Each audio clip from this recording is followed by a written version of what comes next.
De expresión, pluralidad de voces. DTV es todo lo que en democracia un país debe ser. DTV es tu voz en el Congreso. Este 2023, seguí eligiéndonos. DTV, el periodismo en el Congreso.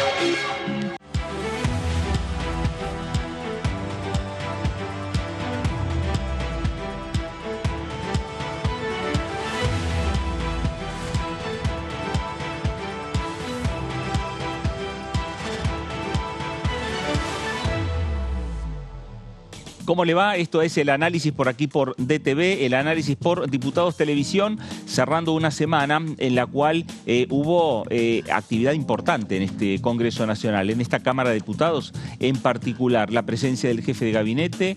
Se avanzó en comisiones con un proyecto que genera muchas expectativas, que es respecto a tratar de dar una respuesta, por lo menos desde la política, desde el Congreso Nacional, con la participación de diferentes fuerzas, principalmente a quienes, a los tenedores de crédito SUBA en la República Argentina. Por el otro lado, se avanzó también en la Comisión de Juicio Político, con la citación por parte del oficialismo y por parte de la Comisión, en definitiva, de la citación y la invitación al ministro de la Corte, Juan Carlos Maqueda. Bueno, varios temas que ha avanzado este Congreso de la Nación. Se espera una semana corta, se espera una semana con prácticamente nula actividad, pero lo cierto es que también se va entrelazando lo que es la actividad en esta Cámara de Diputados con lo que es el calendario electoral en diferentes provincias y empieza a coincidir también con el calendario electoral nacional. De todo esto vamos a estar hablando en las próximas 2 horas. Esto es el análisis por aquí, por DTV. Voy a saludar a mis compañeros que me acompañan en la jornada de hoy. Señor Fabián Wallman, ¿cómo le va? ¿Qué tal, Fernando? Buenas tardes. Buenas tardes. Todo bien, una jornada, una semana, como vos bien decías, con muchas repercusiones a nivel de la política nacional y a nivel de cada uno de los argentinos en particular, en especial aquellos que están afectados por el tema de los créditos UBA y UBI. Más allá de esto, la semana que viene, como vos bien decís, va a ser corta, pero la siguiente ya está centrada la expectativa. El día 4, la llegada del ministro del Interior, Eduardo Guado de Pedro, junto a gobernadores y uno de los más importantes hombres del Tesoro Nacional. Y el día 6, efectivamente, es la citación o el emplazamiento que le realizó la Comisión de Juicio Político para que se haga presente aquí el juez Juan Carlos Maqueda. Tiene la opción de varias, digamos. La pregunta es, ¿cuál elegirá? ¿Elegirá venir aquí al anexo? ¿Será su elección por hacerla digitalmente? ¿Entregará las respuestas en papel? ¿O no hará ninguna de ellas y hará de alguna manera un silencio estampa sin ofrecer ningún tipo de respuesta a las casi 37 cuestionamientos que se elevaron ayer en el resumen de una comisión de juicio político que va a seguir trabajando en el caso de la obra social, pero a través de una subcomisión que en principio va a estar integrada por Vanessa Sile, Rodolfo Tailade por el oficialismo y falta todavía la definición de la oposición. Así que por más que la semana que viene sea corta, la siguiente seguramente se acumularán muchas, pero novedades aquí en el Congreso de la Nación. Bueno, el adelanto de Fabián ya con todos los temas que tienen que ver con esta actividad en el Parlamento Nacional. Señorita Melissa Jofré, ¿cómo le va? Hola, Fer, buenas tardes. Buenas tardes. Sí, a lo que dice Fabi le sumamos, no nos olvidemos que hay una semana más de junio. Y primero a la Comisión de Juicio Político van a venir los gobernadores el 27 de junio, con Eduardo Guado de Pedro, como dijo Fabi.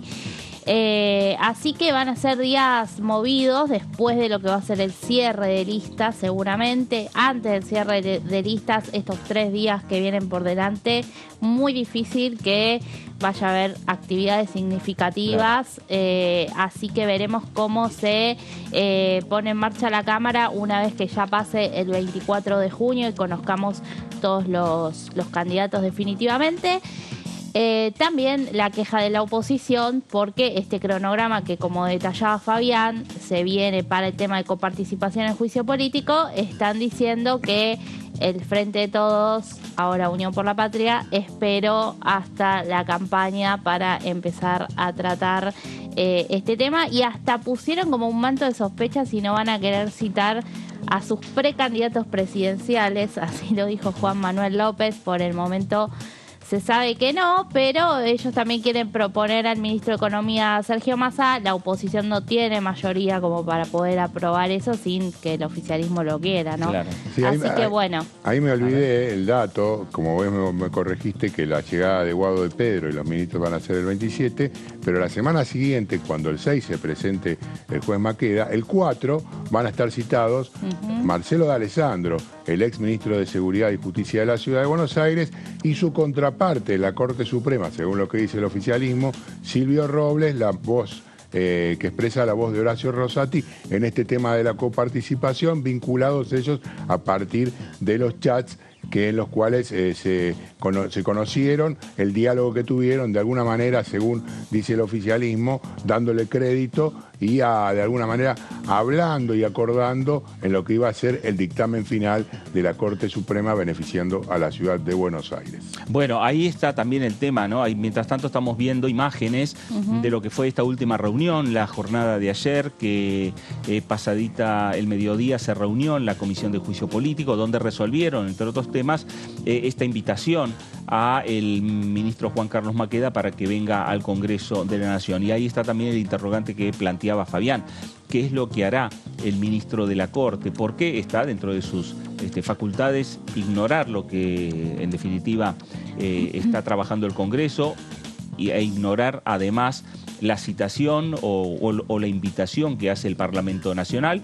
¿Está también la posibilidad que venga al Congreso o está también la posibilidad que haga una respuesta o un análisis por escrito y ese escrito le llegue a los propios diputados nacionales? Pero también en el marco de lo que es el calendario electoral es posible que el Congreso de la Nación, en momentos de citaciones, cuando hablamos de Guado de Pedro, cuando hablamos de algunos gobernadores, podríamos pensar que estamos con la posibilidad de tener algunos precandidatos para cargos muy importantes en la República Argentina y que puedan venir al Parlamento Nacional.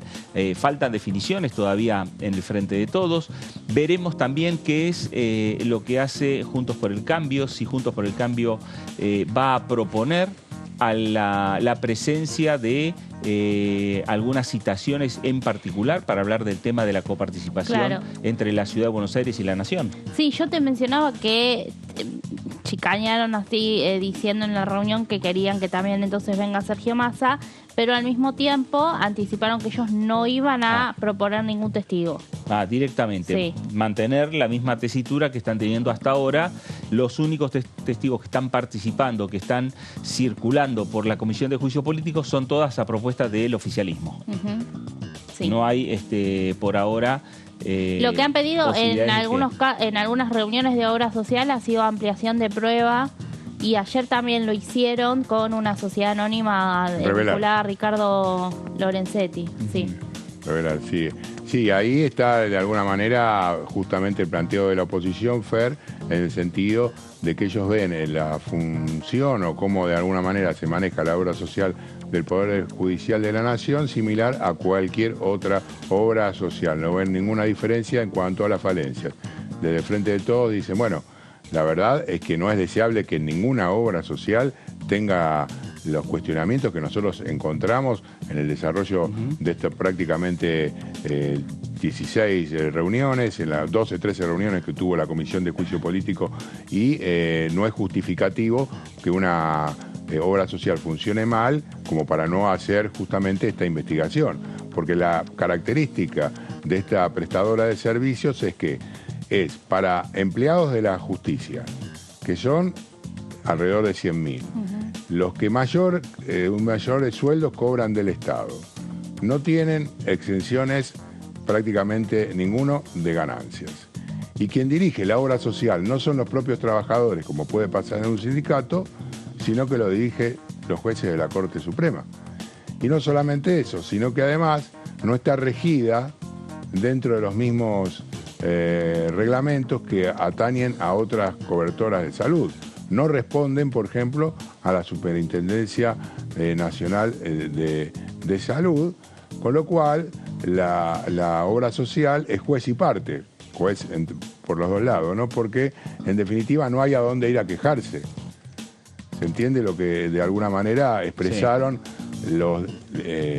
algunos de los 17 testigos que pasaron por aquí brindando su testimonio de maltrato, de alguna manera de abandono que sufrieron a lo largo de su experiencia como afiliados a la obra social del Poder Judicial? Bueno, durante gran parte del debate desde el oficialismo señalaron que si con la situación que atraviesa la obra social del Poder Judicial, cualquier otra obra social estaría en esa situación, la justicia ya la hubiese intervenido y hubiese nombrado un normalizador de esa obra social, caso que no está ocurriendo con la obra social del Poder Judicial. Pero bueno, vamos a escuchar diferentes voces que tienen que ver con lo que se estuvo analizando en esta comisión de juicio político, y uno de los que habló fue el diputado del PRO, Pablo Tonelli. Las supuestas irregularidades en el funcionamiento de la obra social no son más que vicios, defectos o errores que ocurren en todas las obras sociales del país. Yo la invito a que convoquemos a personas que no han sido bien atendidas por el PAMI o por el IOMA, y le aseguro que llenamos la Plaza del Congreso con personas que no han recibido sus prótesis en término, que la ambulancia les llegó tarde, que no le dieron el turno para la cirugía, etcétera. Es decir, no son irregularidades, son defectos en el funcionamiento de la obra social que por supuesto no hay que elogiar ni aplaudir, pero están lejísimos de constituir mal desempeño como se pretende. Por otra parte, estas supuestas irregularidades, para las cuales hemos escuchado muchos testigos, hemos reunido muchos papeles, mucha documentación, etcétera, no son otra cosa más que la reproducción de las conclusiones de la auditoría que ordenó la propia Corte. Estamos, en definitiva, repitiendo, nada más que dándoles un carácter mucho más grave, o pretendiendo darle un carácter mucho más grave, estamos, en definitiva, repitiendo las conclusiones a las que llegó la auditoría ordenada por la propia Corte, y respecto de las cuales la propia Corte tomó decisiones para subsanar, para corregir esos defectos encontrados por la auditoría. A lo cual se agregan algunos cargos verdaderamente curiosos, por no decir cosas más graves, como por ejemplo la falta de designación de directores o de no sé qué funcionarios. Mire, Presidenta, si la falta de designación es causal de mal desempeño, en este mismo instante denuncio y pido el juicio político de todos los diputados, incluido yo, y de todos los senadores, que hace no sé cuántos años que no designamos al defensor del pueblo. Creo que vamos por 10, 12, 15 años, no sé cuánto hace que no designamos al defensor del pueblo. Pues entonces, si no designar a un funcionario es causal de mal desempeño, sometámonos todos nosotros a juicio político. Desde ya me declaro culpable.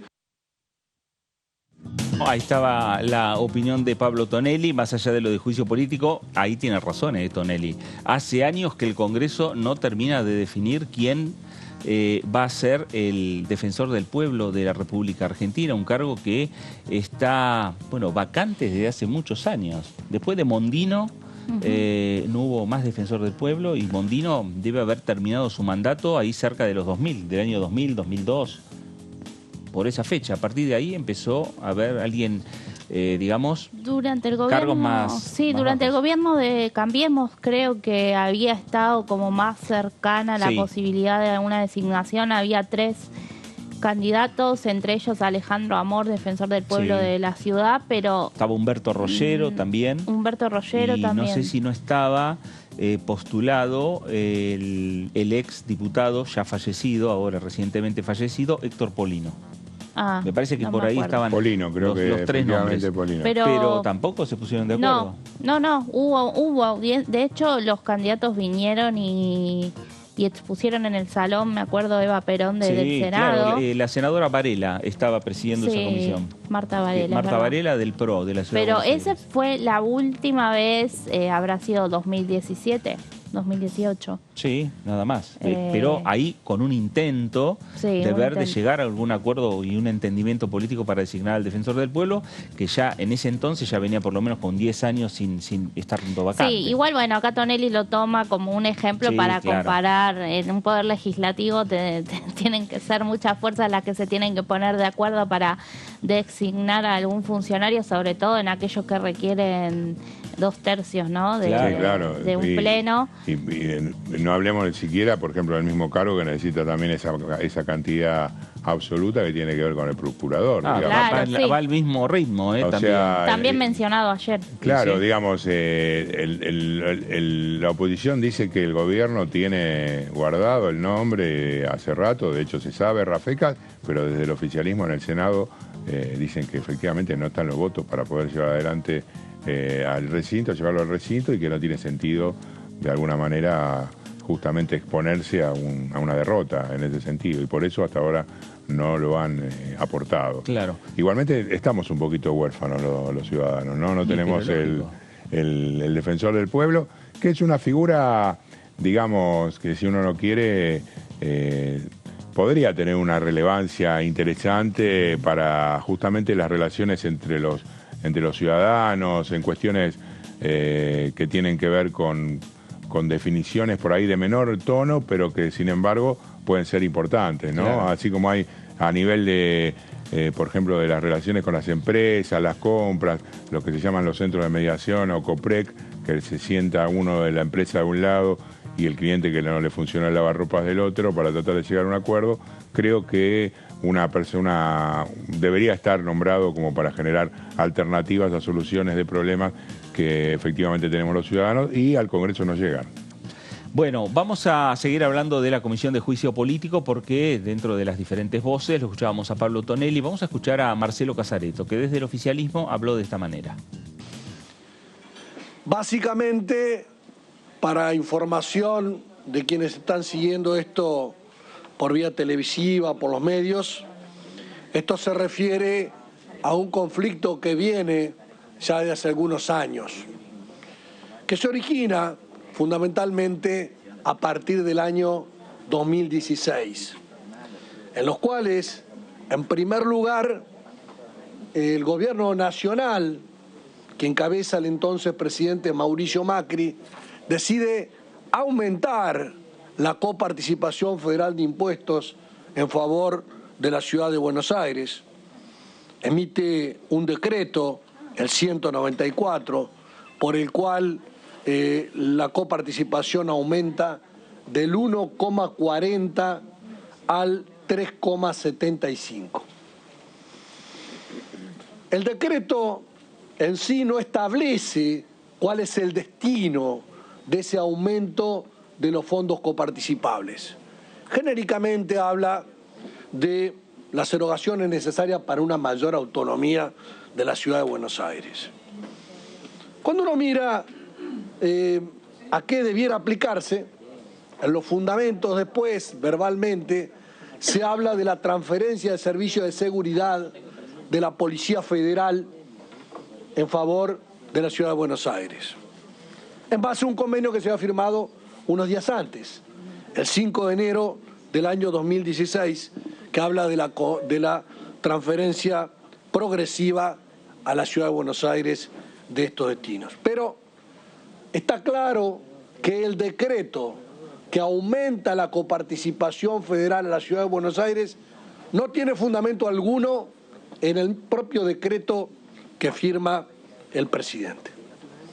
Si uno mira lo que es la repercusión al día siguiente, estaba recién repasando los medios del 18 y 19 de enero del 2016, Clarín, La Nación, Infobae, por mencionar algunos, dicen: Macri saldó una deuda histórica con la Ciudad Autónoma de Buenos Aires en la demanda de mayores fondos de coparticipación.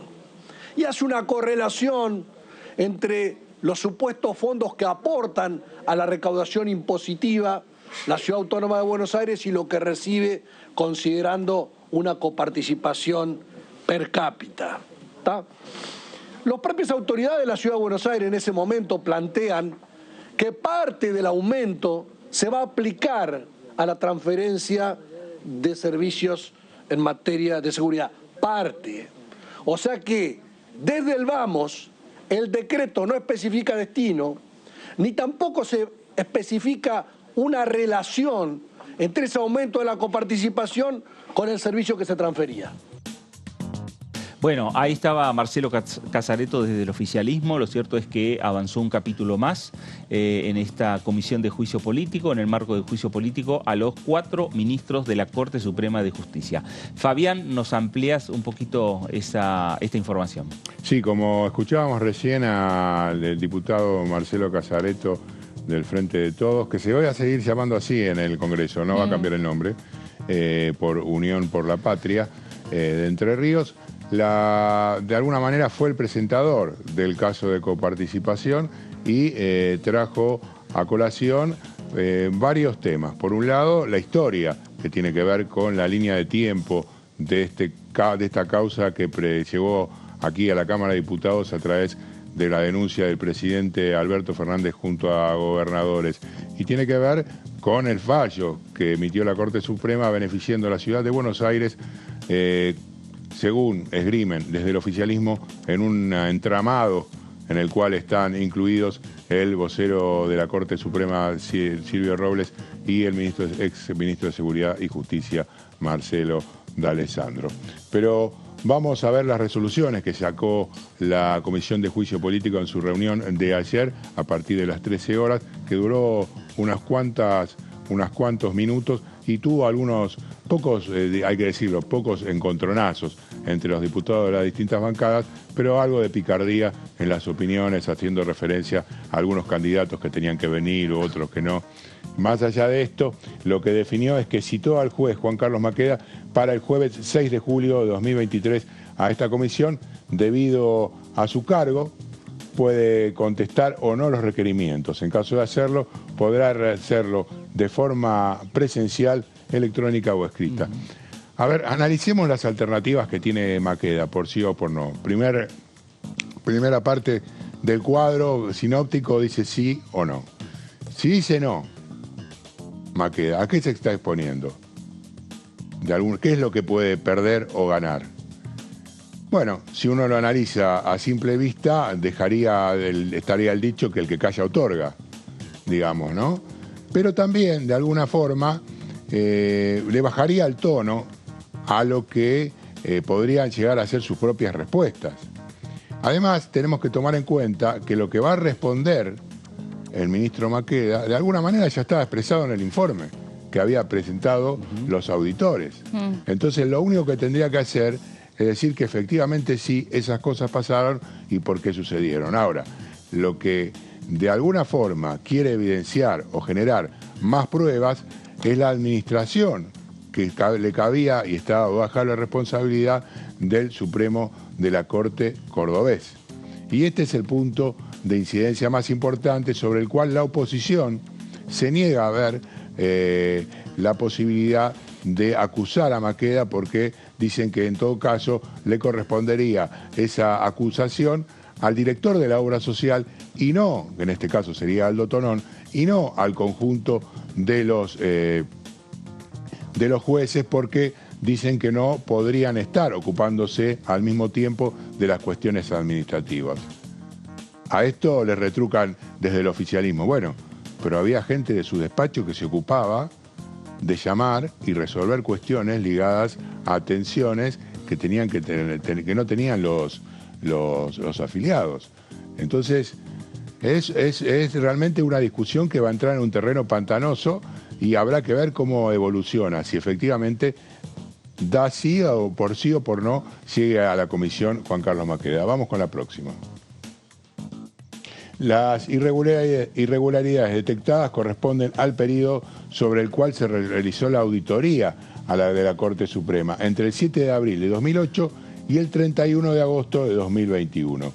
Durante este lapso, Maqueda reconoció su supervisión de la obra social. ¿Y cómo la reconoció? A través de un mail en el cual dijo: renuncié a la administración de la obra social. Y esta es la causa fundamental por la cual, por ahora, el Frente de Todos fija su mirada y su objetivo en este Supremo. Vamos con la próxima. Sí, el mail que, como le decía Juan López a la presidenta de la comisión, Carolina Gailart, es lo único de lo que se pueden agarrar. De lo que se puede agarrar el oficialismo. Mail que ha sido ratificado por algunos testigos que vinieron, pero bueno, la oposición cuando habla también de este tema dice que no había ningún acto administrativo formal que lo hubiera puesto como supervisor. Sí, además, pero todos admiten que él pero en lo estaba informal, digamos, y se vio en la comisión que cuando hablaron de quién estaba administrando, digamos, la obra social, era Tonón, que era un hombre de Maqueda. Sí, y también a quien mandaban, ¿no? Él tenía el primer voto en las resoluciones, siempre, Maqueda. La vocería de Maqueda era la que primera recibía efectivamente las resoluciones.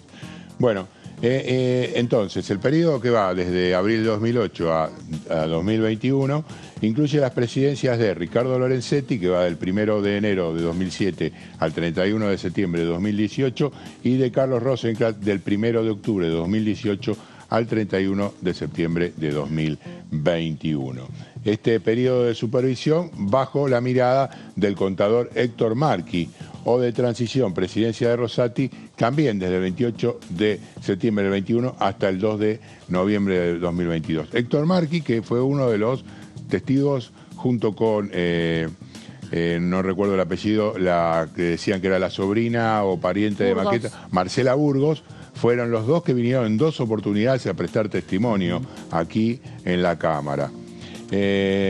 Luego la responsabilidad de Horacio Rosati desde el acta del 28 de 2022 a la actualidad. Son un total de 37 los cargos que distribuidos en 14 ítems distintos, pero que el oficialismo considera provisorios, esto es muy importante, pues dependerá de la investigación que haga una subcomisión que estará conformada por el Frente de Todos a través de los legisladores Vanessa Siley, que además tiene mucho interés en esta causa, porque ella es la secretaria general del Sindicato de los Trabajadores Judiciales, el CITRAJU, y está su inmersión y su, de alguna manera, estar metida en esta causa tiene que ver también por ese lado. Y la otra persona es Rodolfo Tailade, que aparte participa en el Consejo de la Magistratura y tiene también mucho conocimiento del ámbito judicial. Vamos con la que sigue.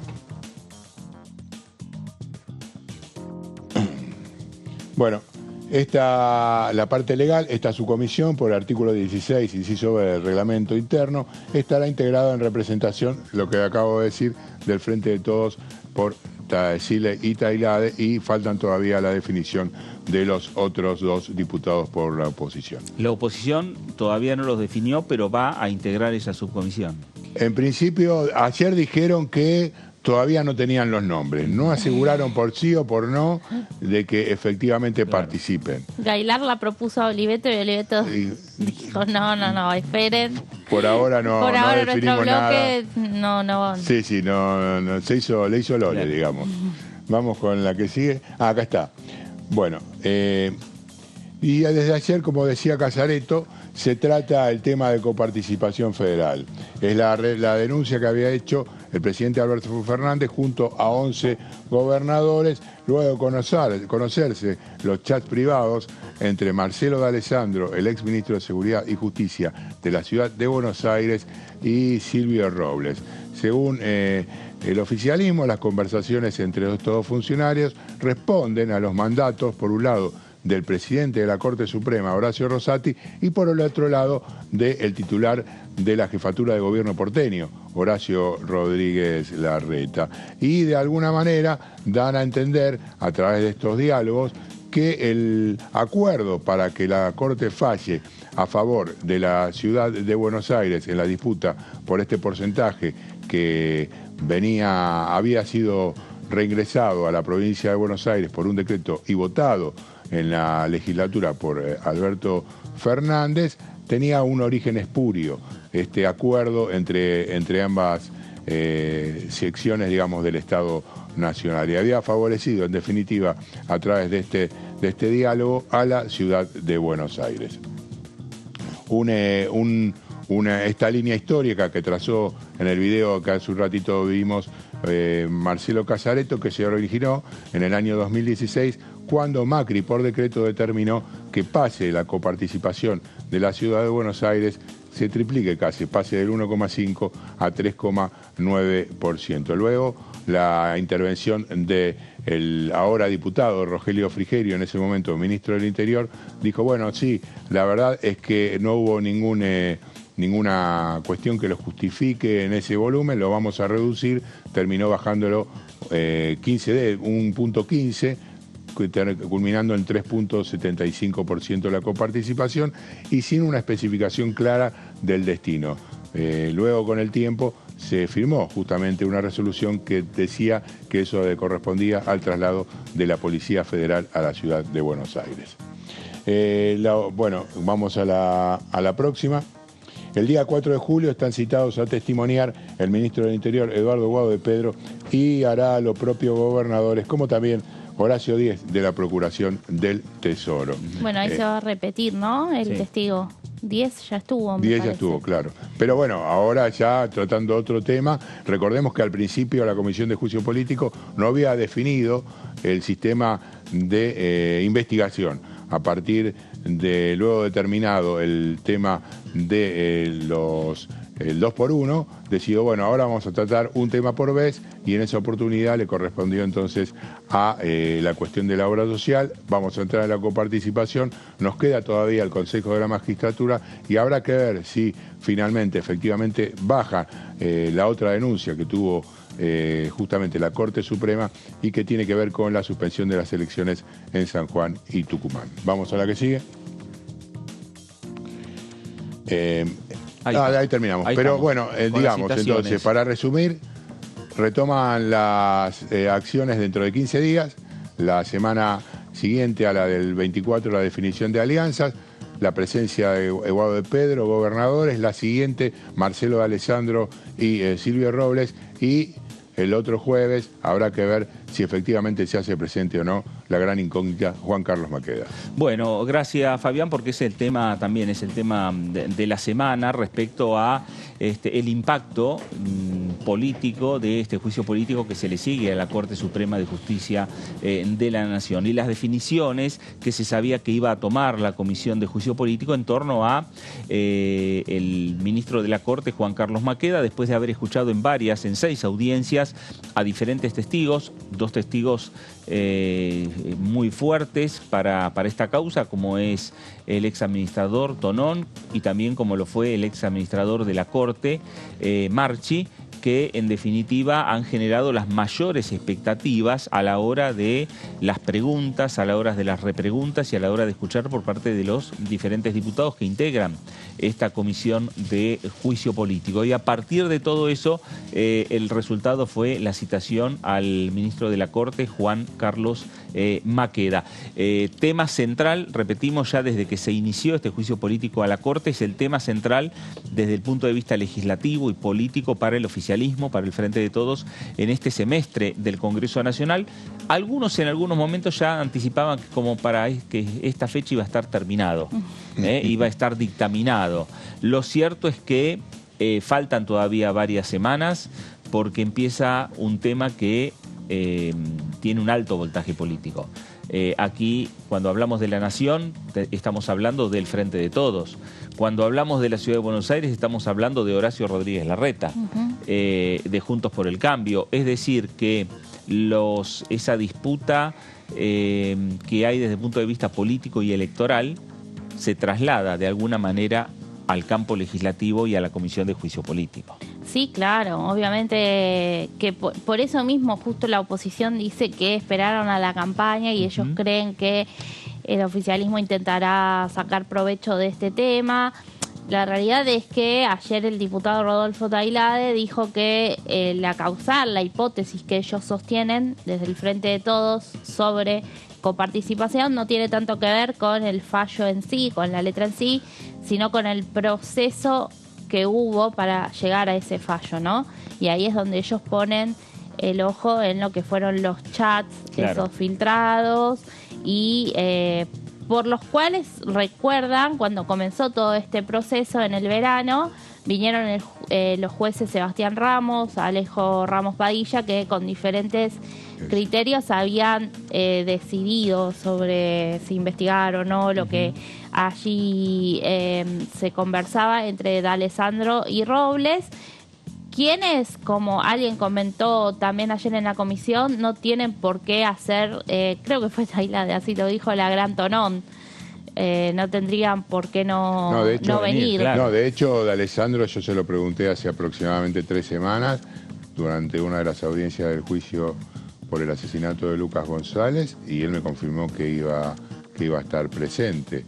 El caso de Robles es un poco más vidrioso, si hasta ahora no se conocen declaraciones, si llega a venir o no, pero está el antecedente de la citación justamente a Tonón, que vino a la enésima vez por un pedido de la justicia. Claro. Sí. Así que habrá que ver si se tiene que llegar a ese extremo o ya con el antecedente de la llegada del administrador de la obra social a través de un requerimiento, desiste y viene directamente. Ahora, el día que vengan, vienen en distintos horarios, no van a estar juntos, no va a ser un careo entre D'Alessandro y no sabemos. No lo sabemos. No sabemos, no se porque puede. han hecho eso de... Están juntos, pero el careo. No, ¿qué quiere decir que no estuvieron nunca juntos? No, declarando, juntos no, pero recuerdan que en la anteúltima, me parece, vinieron dos letradas de la corte y le dijeron, cuando finalizó el testimonio de una, le dijeron que por favor aguarde. No, claro, bueno, eso es otra cosa, pero claro. sí, no es un careo directo, pero No. sí, por eso volvieron a llamar, de hecho, a Marcela Burgos, digamos, a partir del testimonio de Tonón, y con sus contestaciones lo volvieron a llamar en función de que había dudas acerca de lo que había expresado en su primera... la primera vez que había llegado. Claro, y va a ser importante también la presencia de los gobernadores, que en definitiva son, junto al presidente Alberto Fernández, quienes impulsaron este juicio político, ¿no? Y por esta causal principalmente. Sí, además teniendo en cuenta lo que sucedió, por ejemplo, en la provincia de Tucumán, donde habían impedido las elecciones y finalmente el peronismo se impuso por un margen inclusive mayor de lo que estaban más o menos estimando que iba a ser el resultado, y no solamente eso, sino que recuperó luego de 8 años la capital, San Miguel de Tucumán, y desde allí, desde la provincia del norte, se ufanan de que también fue una respuesta a la Corte Suprema, que quiso intervenir en una elección y en una constitución interna, dejando de lado lo que es la centralidad porteña en contra del federalismo. Entonces, creo que si van a venir los gobernadores, efectivamente van a ser jornadas también bastante interesantes, porque no creo que solamente se explayen acerca del tema de la coparticipación. Claro, exactamente. Bueno, son semanas que se vienen con intensa actividad, por lo menos en lo que respecta a la Comisión de Juicio Político. Gran parte de la Cámara también está muy expectante en torno a lo que va a ser el calendario electoral y el cierre del tiempo en el cual se pueda tener que inscribir a los candidatos, a precandidatos, no solo a presidente, vice, sino también a diputados nacionales, a senadores nacionales. Se vienen tiempos movidos en la República Argentina. Nos vamos ahora a la provincia de Corrientes.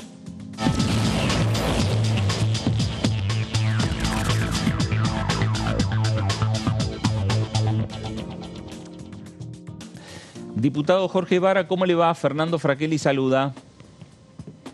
Bien, muy bien. Buenas tardes. Buenas tardes. Bueno, diputados, veníamos hablando un poco de la agenda que se viene en el Congreso, coincidiendo más allá de la agenda legislativa, del juicio político a la Corte, pero también coincidiendo con el calendario electoral.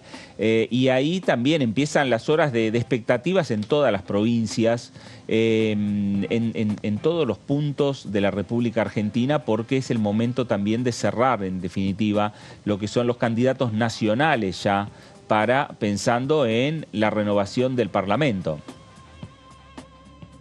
Sí, así es. Las alianzas no tuvieron mayores sorpresas en general en todo el país, en particular en mi provincia tampoco.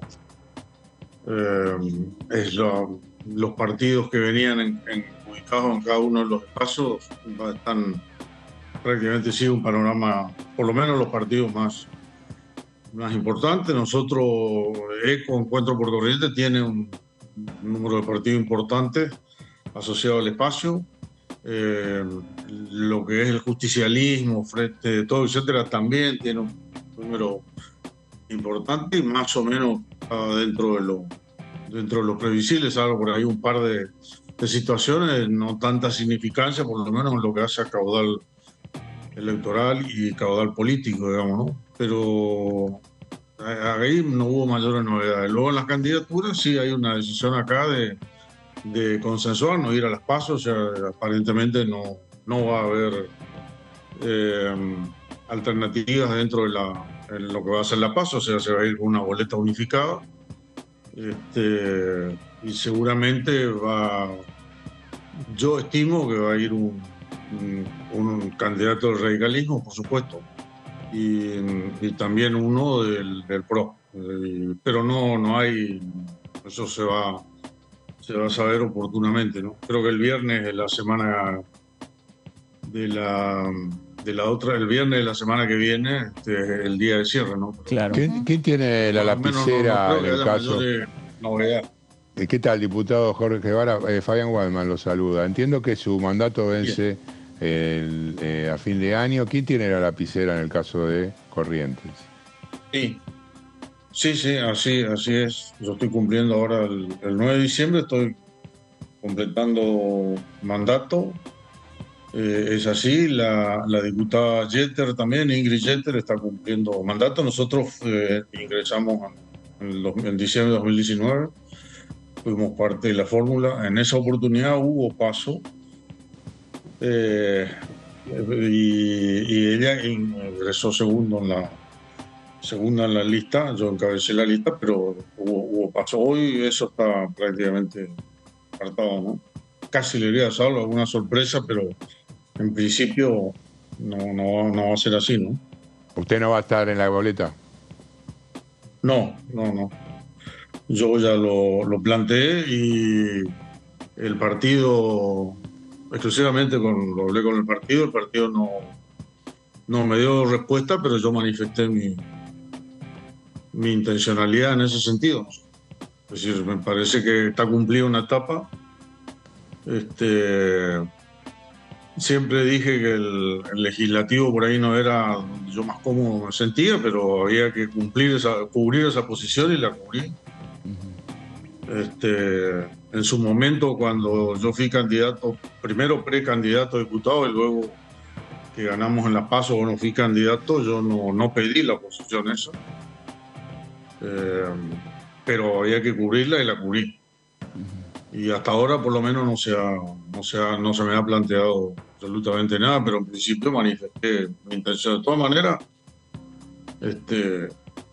estamos a disposición, pero en principio, objetivamente, además ya lo dije públicamente en Corrientes.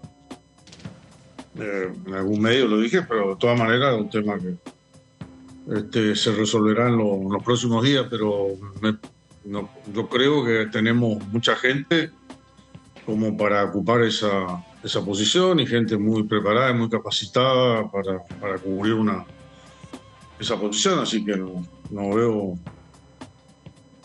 mayor problema en ese sentido, ¿no?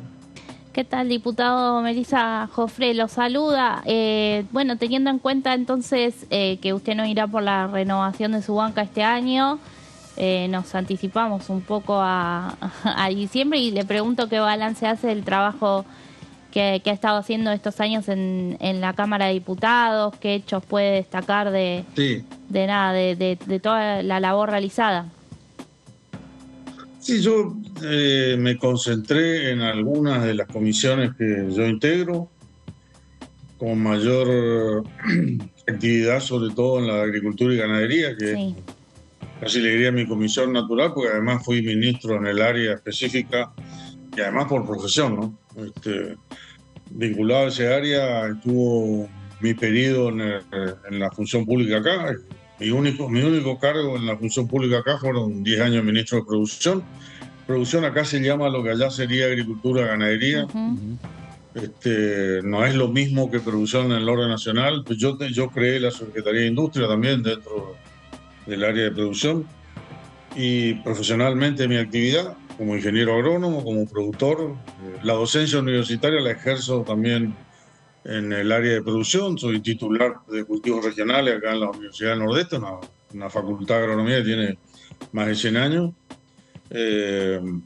Y esa es mi comisión natural. De todas maneras, en la defensa también participé bastante, pero no es mi área de expertise, no es mi especialidad, pero participé bastante, y mis proyectos estuvieron ligados, básicamente están ligados a las distintas actividades vinculadas a la producción. Y además la función de un diputado no es solamente hacer proyectos de ley, tratar de que sean ley, sino también trabajar en fijar opiniones, en la búsqueda de consenso, o oponerse a determinados proyectos que uno considera en los cuales no estamos de acuerdo en el espacio en general. Y después, una cosa fundamental, en general mis proyectos, si uno hace un resumen, siempre de una u otra manera están ligados a la región o a la provincia, ¿no? A mi provincia y a la región en general, salvo algunos, bueno, que son transversales a todas las regiones, como el proyecto de riego, por ejemplo, es para todo el país, para todos los cultivos, no es solamente en la región, pero bueno, yo vengo del cultivo de arroz, que es mi especialidad, y es un cultivo que se hace 100% de regadío en Argentina. O sea, yo vengo de la cultura del riego, yo no consigo hacer agricultura sin riego, y de ahí un poco surge, ¿no? Pero bueno, de todas maneras un proyecto transversal. Y todas las cosas presentadas en general están muy vinculadas a la región, o a mi provincia, o a la región, que es bastante uniforme en características, desde el punto de vista productivo, la Mesopotamia, básicamente. A pesar de que la región nuestra es el NEA, desde el punto de vista productivo estamos más integrados en Mesopotamia y a lo que es Chaco y Formosa y la otra parte del Gran Chaco, pero bueno, también básicamente que consistió mi trabajo en eso. Un proyecto que me hubiera interesado discutirlo es uno que presenté, además no hay mucho antecedente, de la creación de un organismo que haga evaluación de políticas públicas, monitoreo de políticas públicas, que me parece que es un tema muy interesante y que no está mal hacerlo. O sea, no solamente tiene que evaluar sus políticas públicas cada gobierno así, sino que haya un organismo suprapartidario que analice la efectividad de las políticas, los efectos de redireccionarlas si es que no están funcionando, o no insistir con una política que no funciona. Eso hay pocos ejemplos en Latinoamérica. México, justamente el único proyecto presentado en esta cuestión es de Abal Medina, el Senado. Ese proyecto perdió estado parlamentario, después lo volvió a representar y volvió a perder estado parlamentario, y Abal Medina se fue, no es más senador, y el mío en diputado. Me parece que es un tema muy interesante. ¿Y por qué? Porque Abal Medina se formó en ciencias políticas en México. Y México es uno de los pocos. México y Chile son los únicos. Es decir, y después se incorporó Colombia bastante más tarde, y Argentina hubiera sido el cuarto, sería el cuarto. Yo insisto que eso me parece que es un tema importante en términos de racionalidad de gobierno, ir superando la coyuntura de a quién le toca gobernar, y de golpe cambiamos todo, si había determinadas políticas. Por ejemplo, le doy un ejemplo. En México, asignación universal por hijo fue analizada dentro de eso. Yo creo que no tiene sentido analizarla en Argentina, porque se demostró ampliamente que, desde el punto de vista del asistencialismo, es lo más efectivo que hay. Es decir, nadie plantea tocar eso. Cuando tenemos una cantidad de erogaciones fenomenales del Estado en otras cosas que por ahí, si las sometemos al mismo análisis, no nos dan los mismos resultados. O sea, en México quedó demostrado, o sea, y en Argentina se aplica y no se discute, porque también fue votado, creo, si no, yo no estaba en la Cámara, pero si no fue por unanimidad. Claro. Hay una política que fue evaluada como muy, muy buena, justamente para parar ciertas vulnerabilidades, independientemente, y que estén asistidos los chicos. Bueno, esta era la intención. Lamentablemente, yo le diría, si hay una frustración de no haber podido tratar ese. El que Gustavo Belli me invitó en una oportunidad a Casa Rosada, una reunión exponer sobre la cuestión y era el que tenía la idea, pero no pasó 2 meses de eso y Gustavo Vélez se renunció y se fue al gobierno. O sea, ahí hubo una intencionalidad, digamos, me parece una muy buena intencionalidad avanzar con esa cuestión. Y con respecto a esta, me quedó ahí, con respecto a esta comisión, con respecto a la comisión perdón que lo interrumpa, con respecto a la Comisión de Agricultura, ¿por qué considera que no se pudo finalmente aprobar? Creo que directamente no se va a tratar este año no ya el proyecto de el proyecto de agrobioindustria, Jorge. No, yo ya sabía lo que iba a preguntar, por eso no se trató. ¿Cómo? Hubo una reunión informativa, el proyecto no se trató. Nosotros teníamos observaciones y hay diferentes opiniones, inclusive dentro de nuestro espacio también hay diferentes opiniones. Claro. Para mí no es la panacea ni cosa por el estilo. Yo aclaré que creo que los objetivos que se plantean, ¿sabe? Cuando plantea una ley, plantea objetivos. Yo creo que los objetivos no coinciden con los instrumentos. Para mí, aplicando esos instrumentos, esos objetivos no se van a lograr, pero no es mala. Y lo dijimos. O sea, nosotros estamos, lo que pasa es que tal vez no se está reuniendo todas las voluntades necesarias, pero el que preside la comisión, el diputado Burjailes, tenemos bastante coincidencia en ese sentido, pero de todas maneras tampoco el oficialismo fue muy insistente con la cuestión. Sí, el Germán Martínez, y particularmente yo le manifesté mi opinión, digamos. Yo no me he opuesto nunca, a pesar de que creo que como instrumento no coincide con los objetivos planteados, pero no importa. O sea, no solamente que no es mala, me parece que tiene algunas ventajas. Eso sí, creo que apunta mucho, y de hecho hay un lobby importante de la agroindustria, más a la agroindustria, a los eslabones más avanzados de la cadena y no tanto al productor primario, que el productor primario a veces está integrado. Por ejemplo, las cooperativas automáticamente los integran. Porque yo además formé una cooperativa y tenemos una cooperativa. Es decir, en el sistema cooperativo está naturalmente integrado, pero la mayoría de los productores es bastante más limitada la cuestión. De todas maneras, no está mal, digamos, no creo que no tiene ningún tipo de observación negativa ni elementos negativos que sean una amenaza para afectar la producción. Ahora, Jorge, creo que no. Jorge, en los equipos técnicos del radicalismo o de Juntos por el Cambio en general, ¿están pensando para los precandidatos a presidente de la Nación presentarle alguna alternativa similar o con modificaciones que tenga que ver, que abarque la agrobioindustria en general para estar trabajando? Sí, en el caso nuestro, la Fundación Alén se trató bastante del tema y hay un acuerdo general y coincidencia un poco con los puntos que yo venía sosteniendo.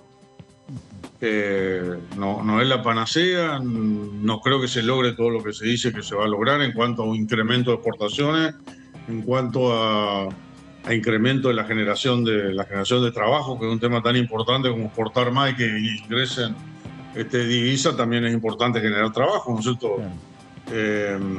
No creo que el impacto sea el que se dice, me parece que está un poco inflado el impacto, pero tampoco estoy diciendo que no se va a lograr nada.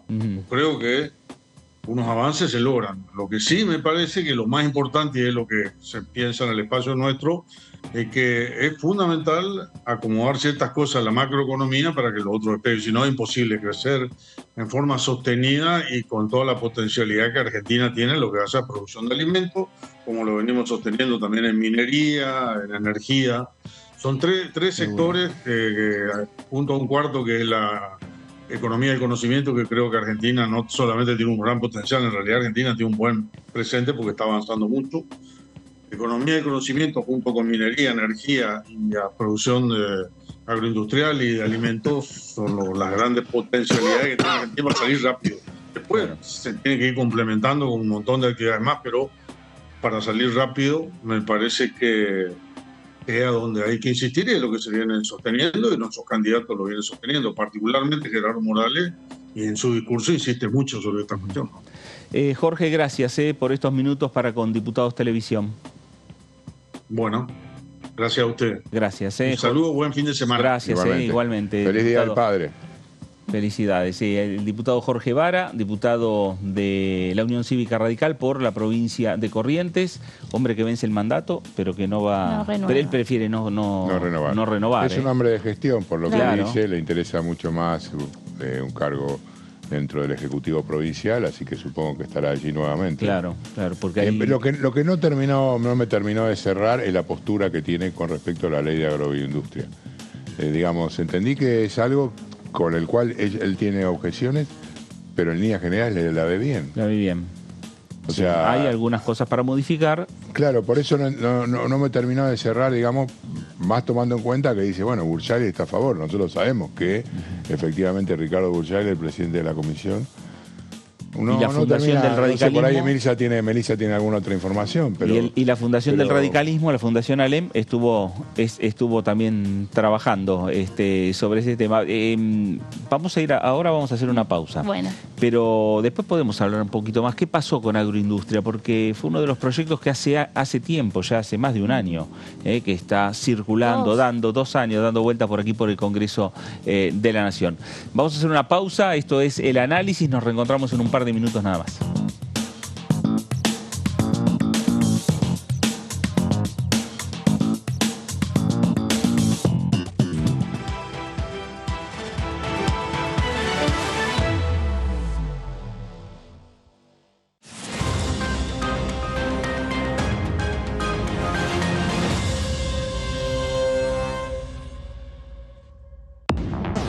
Hola, ¿cómo va?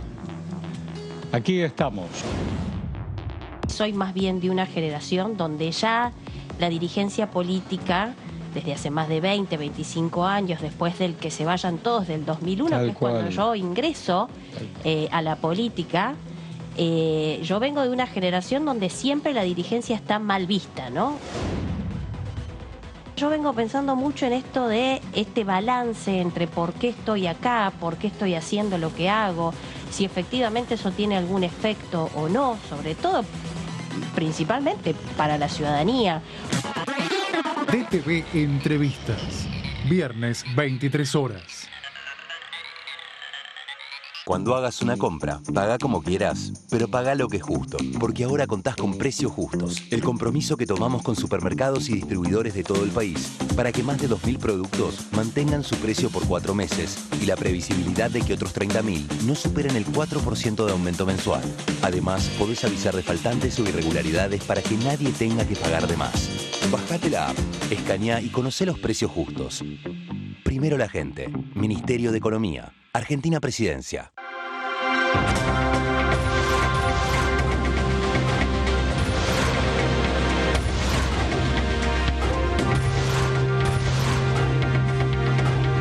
Ellos son tu voz en la tercera edición.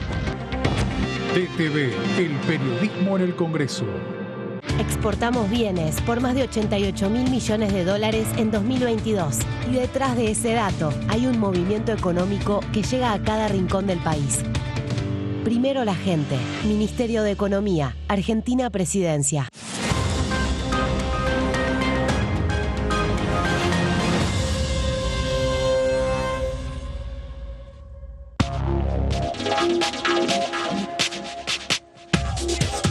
DTV es información, diálogo, análisis. DTV es federalismo, pluralidad de voces, libertad de expresión. DTV es todo lo que un país en democracia tiene que ser.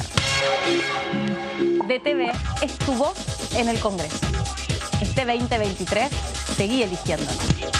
DTV, el periodismo en el Congreso. Continúa abierto el registro de acceso para los subsidios a la energía. Ahí podrás realizar la solicitud para acceder a los subsidios de gas y electricidad. Ingresá a www.argentina.gov.ar/subsidios y completa el formulario de inscripción. Acordate de tener las facturas a mano, ya que se te van a solicitar datos de medidor y número de usuario. No hace falta que el servicio esté a tu nombre. Con la segmentación energética, construimos un sistema energético más justo y sustentable y seguimos acompañando a quienes más lo necesitan. Secretaría de Energía, Ministerio de Economía, Argentina Presidencia.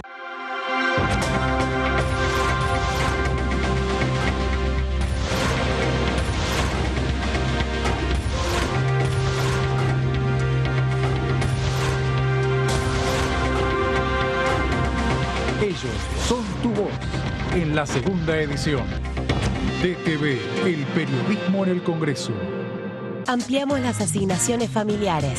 A partir de marzo, igualamos el tope de ingresos para percibir las asignaciones con el piso del impuesto a las ganancias. De este modo, incluimos a 900.000 niños, niñas y adolescentes al sistema de asignaciones, poniendo en valor el trabajo de más de 600.000 familias trabajadoras. Primero la gente. ANSES, Ministerio de Economía, Argentina Presidencia.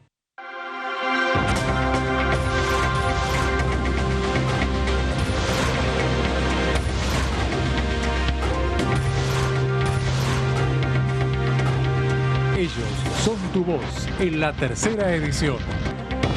DTV, el periodismo en el Congreso. 9 en punto de la mañana. ¿Cómo les va, amigos? Bienvenidos a una nueva edición. La ley Nicolás, o Ley de Calidad de los Equipos de Salud y Seguridad del Paciente, es una iniciativa que llega al Congreso por impulso de los familiares de las víctimas de mala praxis o eventos adversos en el sistema de salud. Lo importante acá es que se pudo avanzar con una ley que es clave para aquellos que nosotros habitualmente asistimos por cualquier emergencia, tenemos familiares que se atienden y que existan estos protocolos para minimizar los percances y los accidentes y también que haya un protocolo de acciones. DTV Noticias, de lunes a viernes.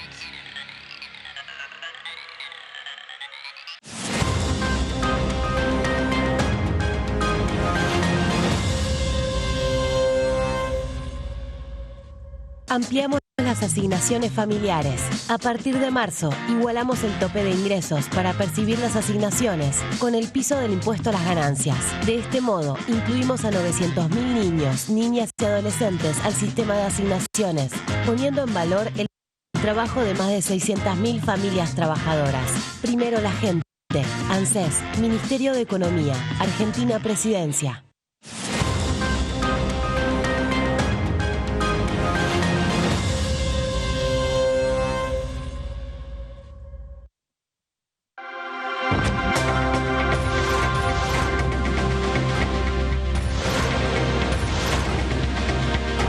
Ellos son tu voz en DTV El Resumen. DTV, el periodismo en el Congreso.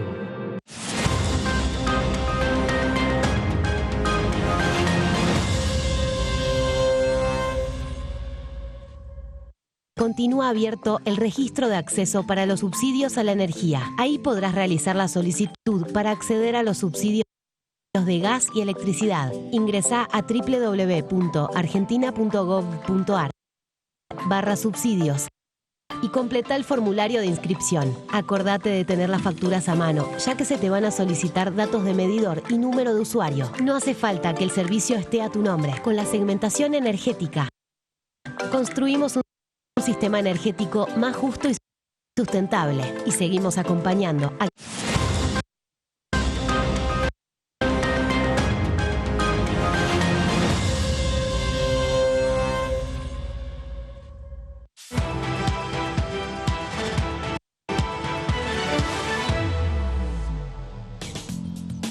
Muy bien, regresamos aquí a el análisis por DTV, el análisis por Diputados Televisión. Decimos, estamos cerrando esta semana con una importante actividad que tuvo a lo largo de todos estos días la Cámara de Diputados, la presencia de Agustín Rossi, varios temas que fueron los que habló el ministro coordinador en esa doble función de jefe de gabinete, por otros momentos como precandidato a la presidencia de la Nación, pero lo cierto es que brindó un amplio informe aquí en la Cámara de Diputados y lo que resaltaron en definitiva las diferentes fuerzas políticas fue la presencia mes a mes que está teniendo Rossi ante el Congreso Nacional.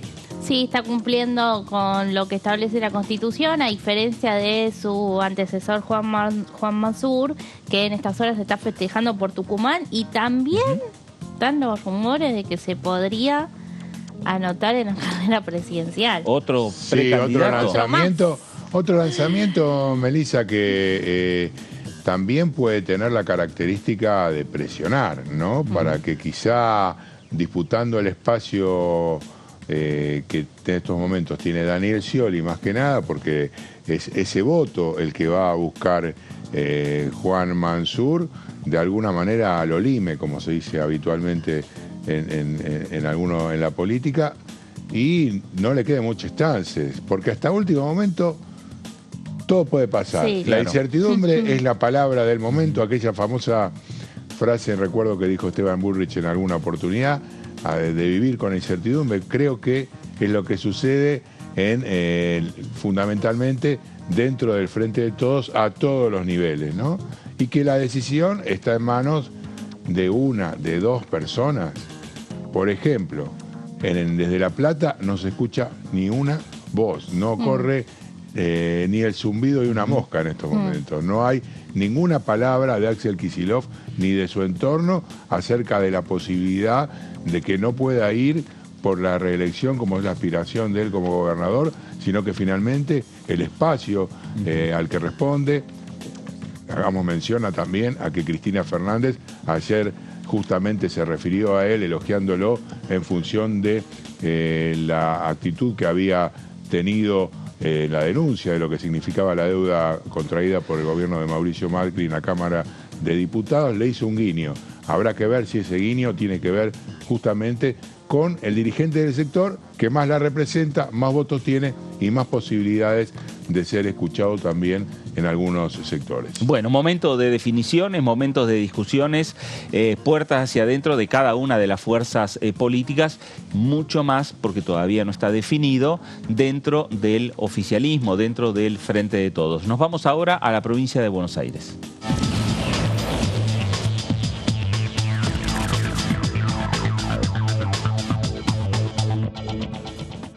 Diputado Carlos Selva, ¿cómo le va? Fernando Fraquelli saluda. ¿Qué tal, Fernando? Un gusto. ¿Cómo les va a ustedes? Muy bien, muy bien. Bueno, a ver, viviendo también momentos de definiciones, las definiciones también tienen repercusión aquí en el Congreso de la Nación, pero más allá de eso, vimos una semana en la cual hubo una actividad importante con la presencia del jefe de gabinete, con varias comisiones que van avanzando con diferentes temas. ¿Cuál es la opinión suya, Carlos? No, primero que la dinámica de funcionamiento de la Cámara, por lo menos desde el oficialismo, tenemos claro tienen que seguir.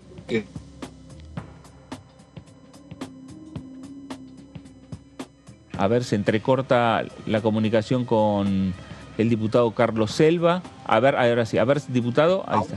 Ahora sí. Estamos con problemas de conexión. Sí, ahora, sí, ahí lo estamos escuchando. Sí, Carlos, adelante. Bueno, no, te decía que particularmente convencido de que tiene que seguir funcionando la Cámara, que hay muchos temas de las comisiones que están con consenso suficiente como para que se emitan órdenes del día o despacho de las comisiones. Así que creo que eso ha sido un compromiso que hemos tomado como bloque.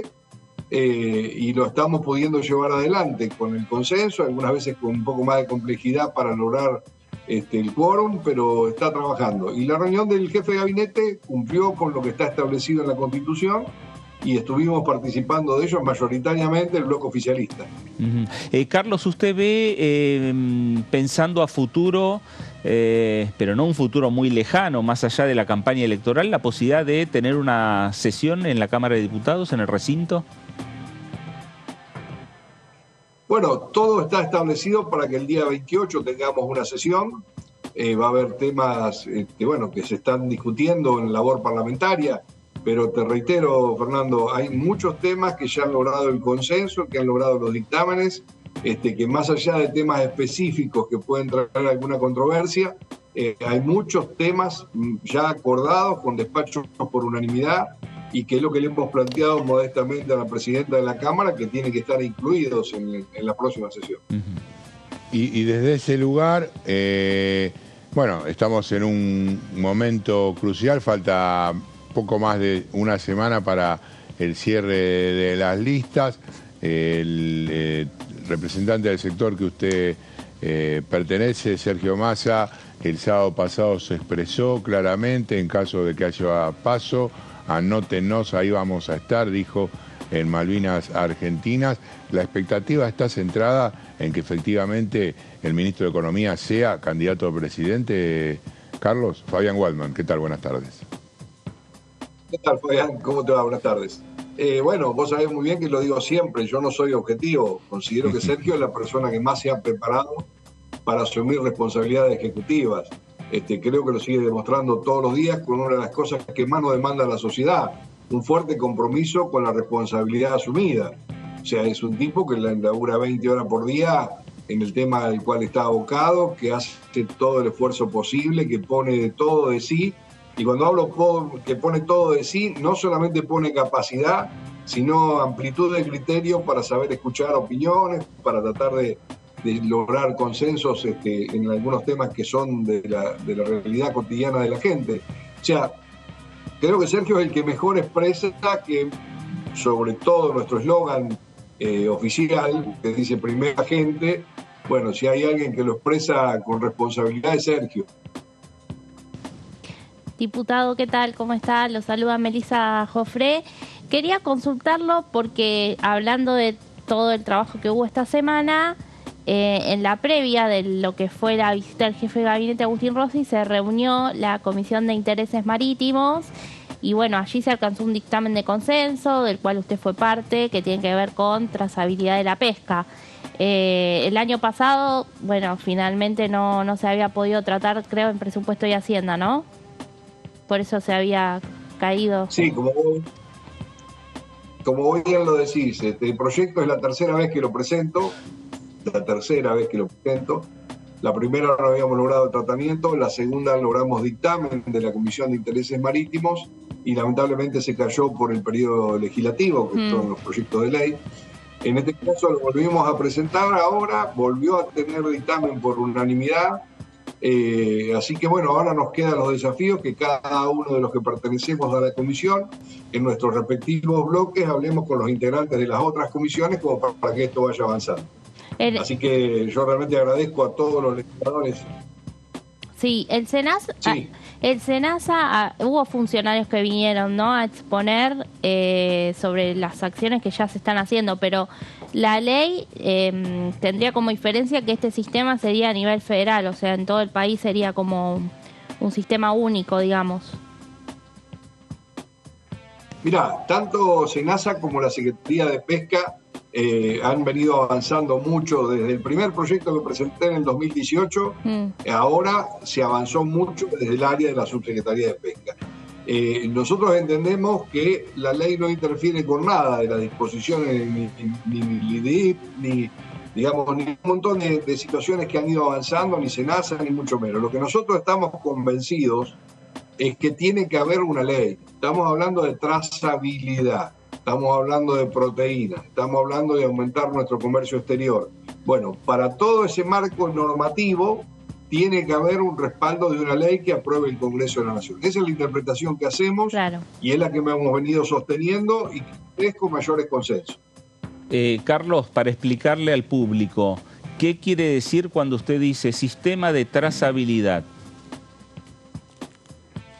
Bueno, la trazabilidad es el seguimiento de cada uno de los pasos que da cada producto, desde el momento de la pesca, desde el momento de su acopio en bodega, desde su paso a la comercialización, sobre su descarga en el puerto, sobre entrar en su cadena de comercialización, cumplir todas las normativas que cada uno de los pasos tiene. O sea, hay normas que están establecidas por cada una, SENASA, está Fauna, está, bueno, un montón de normativas. Pero digo, enmarcados en una ley, a nosotros nos da una seriedad mayor que distintas resoluciones de los distintos organismos que están en la cadena. O sea, la diferencia es una ley... Perdón. No, está bien. Te continúa, Carlos, ya te pregunto. No, pero más o menos es eso, digo, lo que nosotros tenemos claro que nos da más fuerza en la comercialización, claro, y en la responsabilidad ante el mundo, es que esto esté con un seguimiento de trazabilidad. Vos sabés que en la cadena alimenticia, en todos los productos es importante la trazabilidad, pero particularmente en lo que son proteínas y alimentos. Y en ese sentido, esta semana hubo un decomiso de de Aduana junto con la Secretaría de Agricultura y Ganadería de 430 toneladas de carne justamente que no estaban realizado el despacho correctamente, no se encontraba justamente el tema del recorrido, la trazabilidad. Esto que se aplica en la carne es lo que estás planteando aplicar para toda la fauna marina. Creo que es lo que nos estaban demandando. Te reitero, son dos cosas tal vez con un poco más de complejidad, el tema de pesca, por la cantidad de actores que trabajan. Pero te reitero, no es un punto de partida de cero. Ha habido muchísimos avances de cada uno de los organismos, nadie discute a nivel internacional la idoneidad del SENASA desde el punto de vista de eso.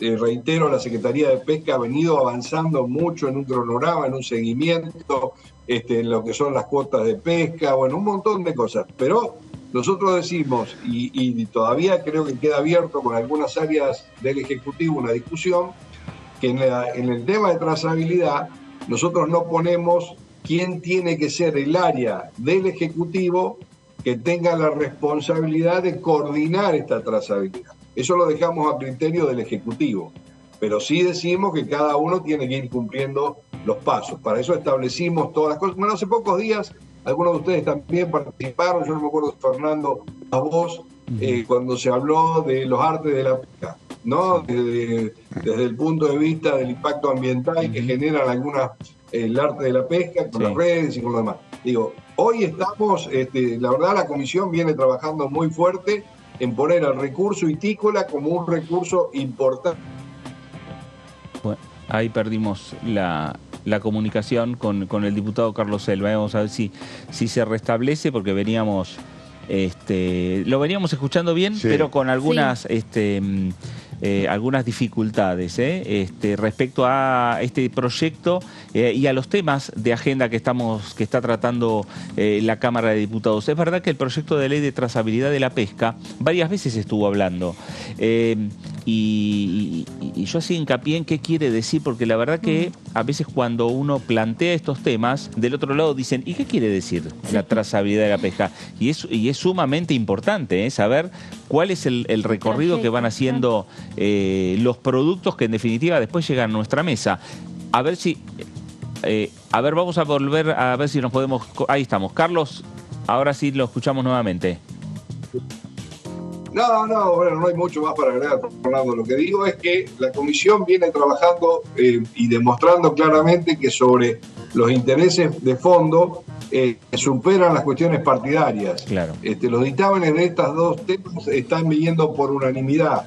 O sea que estamos totalmente convencidos de lo que hay que hacer y que consideramos que es un aporte necesario a lo que tiene que ver a nuestro país en condiciones portadoras. Sí, lo planteó la propia presidenta de la comisión, Mariana Zubik, señalando que estaban trabajando codo a codo con Marcela Paso y una diputada es de la coalición cívica, la otra diputada es de Frente de Todos.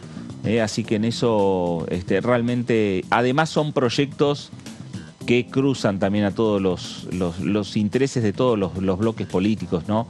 Me parece que es un tema también de impacto.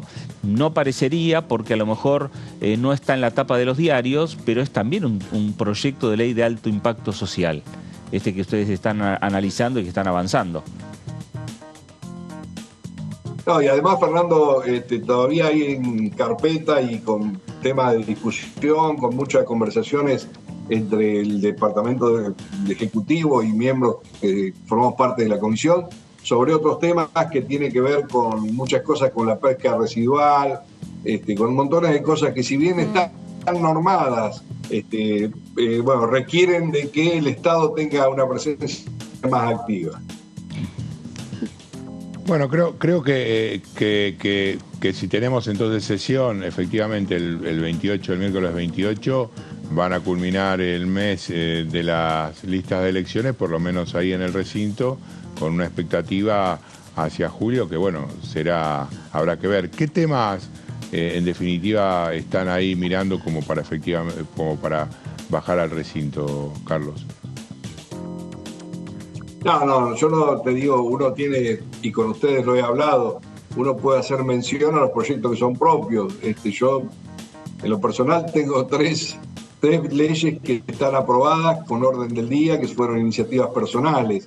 Y así le pasa a varios diputados, pero no es por una cuestión de autorreferenciación, sino que digo que realmente, pero los temas de fondo, los temas controversiales, para eso existe la Comisión de Labor Parlamentaria, que ahí es donde se trata de ultimar, digamos.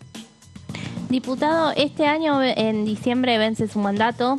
Más allá de lo que suceda el 24 de junio con el cierre de listas, ¿usted le gustaría ir por una renovación de su banca o cedería el lugar? ¿Cree que su labor en el Congreso está cumplida? No, yo creo que lo que no corresponde es que haga una autorreferenciación, porque yo formo parte de un espacio político, que ese espacio político está dirimiendo cuál es la mejor estrategia para enfrentar y representar a cada uno de nuestros seguidores. Así que en lo personal, obviamente uno se ha sentido muy cómodo. La Cámara de Diputados es una cosa completamente distinta a ser intendente, como tuve el honor de serlo en mi ciudad durante 12 años. Pero uno no deja de aprender. El panorama de la Cámara te abre los ojos a la Argentina profunda, por decirlo de alguna forma. Yo me he nutrido de muchísimos, no solamente de afectos, sino de mucha experiencia de la realidad de nuestro país. Entonces, pero no soy yo el que tiene que dirimir esa situación. No soy yo el que tiene que dirimir cuál es el rol que uno tiene que jugar para adelante. Carlos, y en lo que tiene que ver con Mercedes, ¿qué expectativas hay? Porque Mercedes es un lugar, cada vez que viene un fin de semana largo, donde los ojos de muchos porteños están ahí pensando, porque está muy cerca de la ciudad de Buenos Aires, pensando en hacerse una escapada. ¿Vos decís pensando en hacerse la escapada o pensando en el futuro presidente? No sé. Bueno. Yo lo digo desde el punto de vista de... Nombraste Mercedes y se le iluminó la cara, obviamente, al diputado.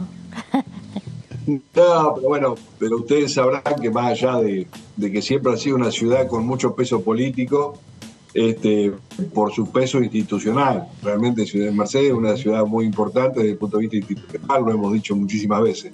Pero de los fines de semana tiene que ver con la gastronomía. Claro.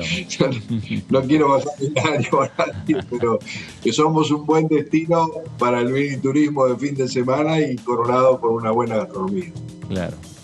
Bueno, está bien. Sí, sin entrar en la política. No quiere dirimir con el coterráneo las definiciones políticas. ¿Cómo ve la posibilidad de su mirada sobre Guado de Pedro, Carlos? Yo lo he dicho con total sinceridad en algunas notas de colegas de ustedes. Creo que hay un crecimiento de la figura de Guado, pero no crecimiento por conocimiento, sino que ha habido madurez. Ustedes saben muy bien que nosotros hemos tenido enfrentamientos muy duros acá. Cuando yo era intendente estuvimos muy enfrentados y bueno, todos hemos ido aprendiendo un poco. Se ha priorizado el interés de la ciudad. Creo que juntos hemos acompañado al intendente, que es su hermano, pero hemos acompañado en el desarrollo estratégico de la obra pública, de las cuestiones de calidad, de mejoramiento de la calidad de vida, que a Mercedes le ha venido muy bien. La unidad política del Frente Gobernante, y hemos podido realmente complementarnos muy bien para lograr un montón de objetivos que cuando hay mucha pelea política o diferencias político-partidarias afecten y repercuten directamente sobre las ciudades. Para el intendente Ustarro, que es hoy quien conduce los destinos, bueno, le hemos garantizado la tranquilidad y la gestión para algunos de los objetivos que nos teníamos fijados y ha sido muy favorable para nuestra ciudad que hayamos tenido una coherencia y un andamiaje juntos en las estrategias para la ciudad. Ahora, Carlos, con su experiencia política y la situación que tiene hoy la República Argentina, la situación desde el punto de vista también económico, y tienen que enfrentar una campaña electoral y tienen que enfrentar una elección primaria y una elección nacional. ¿Es el momento de evitar las primarias? ¿Hubiese sido mejor? ¿O es el momento de ir a tener diferentes candidatos? ¿O tratar de unificar una sola candidatura? No, Fernando, yo lo tengo documentado esto, pero lo venimos diciendo, y esto quiero defender de nuevo a Sergio Massa. Nosotros no lo venimos diciendo por la coyuntura de su potencial candidatura. Lo venimos diciendo desde el año pasado. El peronismo tenía que llegar unido, con un solo criterio, con una defensa de los logros, poniendo en claro los logros de la gestión que han quedado muy relativizados, y también plantear un horizonte hacia adelante. Para eso uno confía en los hombres que han ido formándose, esto que te comentaba recién. Así que no lo decimos por la coyuntura, pero sí lo ratificamos en la coyuntura, que la mejor propuesta es una fórmula de unidad. Las internas del justicialismo no son posibles de llegar a decir que las vamos a acordar. Las internas del justicialismo son firmes, son duras, y creo que en este momento, teniendo la responsabilidad de gobernar, no es un buen mensaje que le damos a los argentinos si, teniendo la responsabilidad que tenemos, los problemas que tenemos, empezamos a vernos el ombligo nosotros, los dirigentes. Así que lo mejor hubiese sido que hubiese habido una sola fórmula, pero bueno, han prevalecido otros criterios. Yo considero que han sido demasiado personalistas las opiniones y bueno, y vamos camino seguramente a una paso, que se va a hacer el esfuerzo hasta el último día para tratar de evitarla. Creo que es lo que hemos expresado, no solamente yo, sino que lo ha expresado Sergio, lo ha expresado la vicepresidenta de la Nación, como máximo líder del espacio del justicialismo hoy, y muchísimos compañeros de las provincias y muchísimos gobernadores han planteado la necesidad de unificar una fórmula del justicialismo para volver a potenciar lo que te digo, expectativas, defensa del modelo, que es lo que más riesgo corre hoy. No corre riesgo las candidaturas de uno o de otro. Lo que más riesgo corre es que volvamos para atrás a un gobierno de Juntos por el Cambio, porque yo no lo circunscribo solamente a Macri. Digo, Juntos por el Cambio hizo un desastre en la Argentina. Condicionó el futuro de 2 generaciones como mínimo. Nos está poniendo, la verdad, nos pusieron debajo de rodillas y debajo de una espada de Damocles.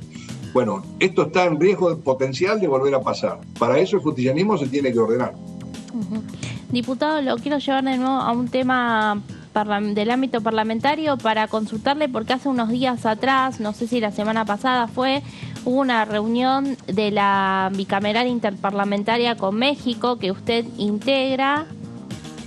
Se corta la comunicación, ahora vamos a ver si lo perdimos. Si podemos reconectarnos y cerrar lo que es esta charla con el diputado Carlos Selva. Sí hubo una reunión dentro de lo que es la actividad parlamentaria internacional, ¿no? Exactamente. Que bueno, vimos en los últimos meses bastantes grupos que se constituyeron. Creo que la semana pasada también se constituía uno más, pero bueno, en este caso hubo un acto importante, creo, una reunión ahí importante en el Salón Azul. Bueno, por eso consultarlo un poco. Estuvieron también con la vicepresidenta y con el presidente, los delegados, Sí, Cristina subió fotos, es verdad. Bueno, así que ahí consultarlo al diputado Carlos Selva, que también es uno de los que culmina en diciembre. Después seguramente cuando ya nos estemos aproximando a fin de año vamos a estar repasando quiénes. Ahí está el diputado. Ahí está, mirá. Bueno, no sé si me había llegado a escuchar, diputado. No, fue hasta cuando me dijiste que ibas a tener una labor parlamentaria. Sí, del ámbito parlamentario. Días atrás, no sé si fue la semana pasada, se mantuvieron una reunión de la bicameral interparlamentaria con México, preguntarle, bueno, en este sentido, cómo fue, qué saldo hay de esa reunión donde intercambiaron con sus pares de México. Bueno, vinimos con una delegación muy nutrida de dirigentes, de diputados y de senadores del Parlamento mexicano. Realmente tenemos una... ¿Se cortó? No, lo escuchamos.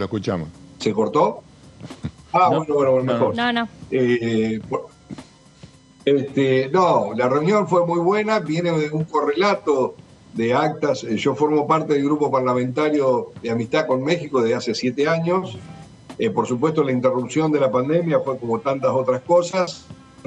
Había sido en 2019, donde habían sido anfitriones los mexicanos, fuimos nosotros para allá. este año correspondía que fuéramos los anfitriones nosotros.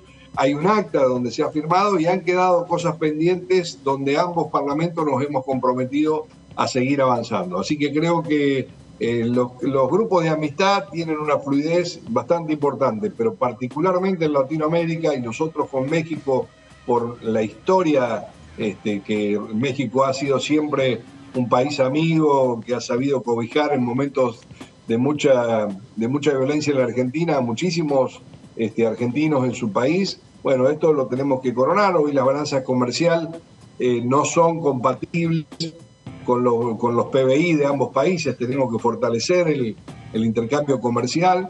Yo hasta personalmente me comprometí que hay un día que queremos sacar la balanza comercial que es favorable a ellos. Hay de la balanza comercial que tiene que ver con el turismo. Tenemos un problema con respecto al turismo hacia el local. El lugar de destino de México turísticamente prácticamente son 3 puntos. Están muy cerca todos en la misma zona del Caribe. Argentina para recorrerla, bueno, sí, ser miles de kilómetros. Nos hemos prometido, particularmente yo, a tratar de hablar. Bueno, ahí está. Carlos, nuevo, estamos mal con la estamos mal con la comunicación, pero entendimos el mensaje y lo que fue, en definitiva, también este trabajo que viene haciendo en conjunto entre Argentina y México a nivel parlamentario y la presencia suya en este grupo de amistad hace 7 años. Carlos, gracias por estos minutos para Con Diputados Televisión. No, gracias a ustedes, que tengan un buen fin de semana. Gracias, muchas gracias por tolerar estos problemas del internet. Por favor. Con un salame se soluciona. Gracias. 3. Ahí estaba el diputado Carlos Selva, diputado por el Frente de Todos, por la provincia de Buenos Aires, hombre de Mercedes, y ahí están esperando también, aguardando a los porteños que vayan para allá a disfrutar de esos salamines en la ciudad de Mercedes. Sí, también muy cerca a la localidad de Tomás Jofré. Claro, es un polo también, gastronómico y donde han inaugurado ahora, la llegada del tren. Exactamente. ¿No? Desde Mercedes. No sé qué frecuencia tiene, tengo que averiguar. No sé, pero bueno, se inauguró hace poquito. Sí, claro, estuvieron Guado de Massa Pedro y Massa. Y Guado, sí, claro, exactamente. Fueron las primeras fotos juntos. Sí, hace 15 días, es verdad. Bueno, vamos a seguir con el análisis por aquí por Diputados Televisión y vamos a presentar este segmento que tiene que ver con mi proyecto y presentamos a Lourdes López, que ya nos trae esta información.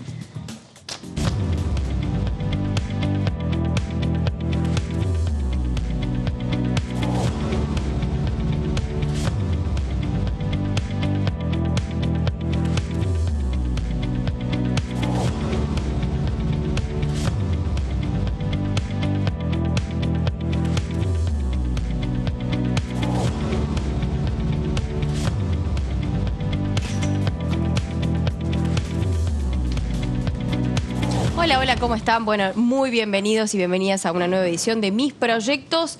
Bienvenidos también, saludarlos por supuesto a Fer, Meli, Fabián también y a toda la audiencia que nos sigue a través de Diputados Televisión. Bueno, hay que empezar a desarrollar un tema muy importante que en este caso ha sido presentado por el diputado que tenemos en pantalla. Estamos hablando de el diputado de Tierra del Fuego. En este momento se me acaba... Tito Stefani. Stefani, exactamente, exacto. Que fue candidato a gobernador justamente en las elecciones pasadas en aquella provincia.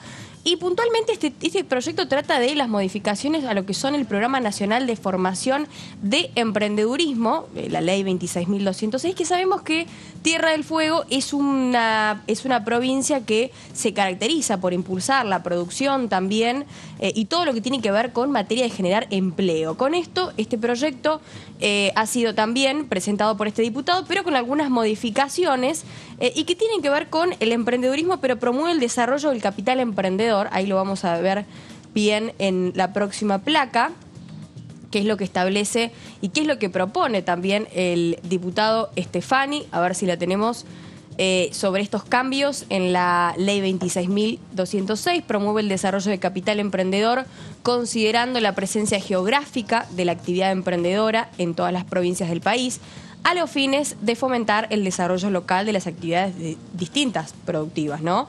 Sea, por ejemplo, una provincia del sur y que tenga salida al puerto, bueno, cuántos son los beneficios y cuáles son las actividades productivas que puede desarrollar por su ubicación geográfica. El otro día, por ejemplo, hablábamos con el diputado Vara, supongamos, y nos contaba de la industria celulósica y cuáles son los beneficios de que se encuentra en la zona del litoral, porque tienen mayor cuerpos de agua, porque tienen vegetación abundante, porque se preservan los bosques nativos. Bueno, hay un montón de puntos y de estrategias que van a depender, obviamente, de la situación, de la ubicación geográfica de cada una de las actividades. Vamos a la próxima placa, donde también busca fomentar la cultura emprendedora mediante la incorporación de la asignatura Emprendedurismo, así es el nombre puntual de esta modificación al proyecto de ley, en los niveles de primaria y secundaria de los establecimientos educativos públicos de gestión estatal y privada de las jurisdicciones, tanto nacional como provincial.